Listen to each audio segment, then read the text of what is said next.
क्या आप भी कब्ज की बीमारी से परेशान हैं? तो आज मैं आपको एक नुस्खा बताने वाली हूँ। सभी को पता है कब्ज क्या होता है। कब्ज यानी कि वो रेगुलरली जो बॉवल मूवमेंट होना चाहिए या मोशंस पास होने चाहिए, ये वो रेगुलरली नहीं हो रहे हैं। आप बहुत देर तक टॉयलेट में बैठना पड़ रहा है या आपको बहुत हार्ड स्टूल्स हो रहे हैं। कभी कभी इससे खून भी आता है, जैसे कि पायल्स या फिशर की बीमारी हो रही है। तो आपने सिर्फ एक हफ्ते के लिए कुछ बातें फॉलो करनी है जो अब मैं आपको इस वीडियो में बताने जा रही हूँ। आपने पानी का ध्यान रखना है। पानी बहुत सारा पीना है। जब भी बॉडी में पानी की कमतरता हो जाती है, कई बार आप धूप में काम कर रहे हैं या बहुत ज़्यादा एक्सरसाइज कर रहे हैं या बहुत ज़्यादा हार्ड वर्क कर रहे हैं, तो आपके बॉडी से पसीने के रूप में पूरा पानी निकल जाता है या फिर बार बार यूरिन से पास हो रहा है। तो ऐसे में आपने बहुत पानी पीना है आपने। और ये बात भी ध्यान रखनी है कि सीजन कौन सा चल रहा है। अगर गर्मी का सीजन है तो ऑफ कोर्स आपने बहुत पानी पीने की ज़रूरत है। कई वीडियोस में आपको बताया होगा कि आपने दिन में 1.5 से 2 लीटर पानी पीना है। ऐसा नहीं है, आप ज़्यादा भी पानी पी सकते हैं। सीजन के अकॉर्डिंग पानी पीना है। आपको जैसी प्यास लग रही है उस तरह आपने पानी पीना है। सेकेंड टिप है कि आपके प्लेट में आपने फाइबर कंटेंट का ज़्यादा यूज़ करना है। फाइबर यानी क्या है कि जितने भी फ्रूट्स है, वेजिटेबल्स है, इसमें बहुत सारा फाइबर्स है। तो ये आपने कम से कम एक हफ्ता करके देखिए। और खाने में भी आप जो प्रोटीन्स है, दालें है, ये एक हफ्ते के लिए आप बिल्कुल भी बंद कर दीजिए। मैं तो कहूँगी बंद ही कीजिए। बहुत लोग बोलेंगे कि फिर हमें प्रोटीन्स कहाँ से मिलेगा। नहीं, रुक जाइए। आपका पहला बॉवल मूवमेंट ठीक होने दीजिए, आपका कॉन्स्टिपेशन ठीक होने दीजिए। इसके बाद आप चाहे जितना भी डालें, प्रोटीन्स वगैरह जो भी है ये खा सकते हैं। बात है, आपने मिल्क एंड डेयरी प्रोडक्ट्स कुछ दिन के लिए बिल्कुल भी बंद करने हैं।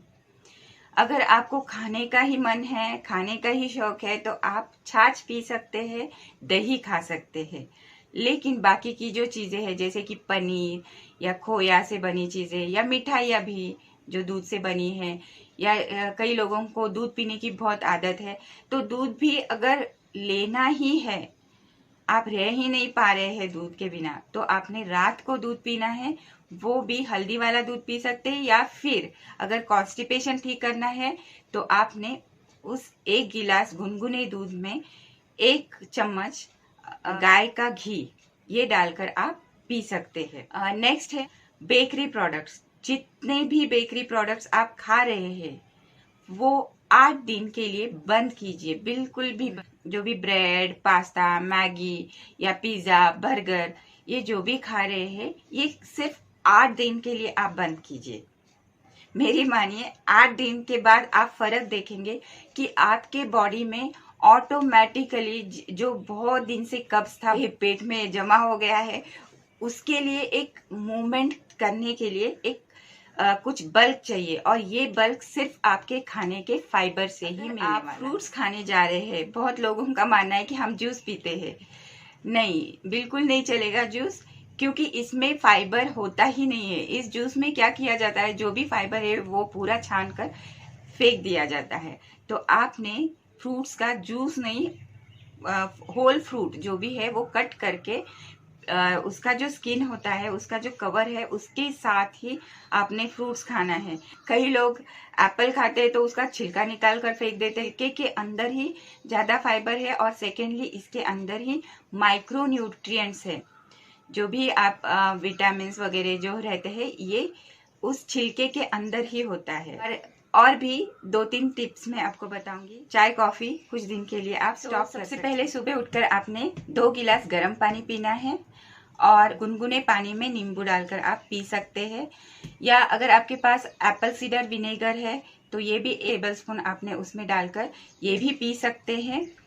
और हो सके तो आपने रात को जो काले मनुके मिलते हैं, जो ब्लैक रेजिन्स बोलते हैं, तो ये जो है आपने 10-12 रेजिन्स आपने पानी में भिगो कर रखना है और सुबह उठकर ये चबा चबा कर खा सकते हैं। मेथी दाना भी रात को भिगा कर रख सकते हैं और वही सुबह आपने खा लेना है। इस मेथी दाने से भी बहुत सारा फाइबर मिलता है और बाकी के भी इसमें बहुत सारे न्यूट्रिएंट्स होते हैं। दोपहर के टाइम आप जब खाना खाते हैं उसके बाद आप छाछ पी सकते हैं, बटर मिल्क जिसे कहते हैं।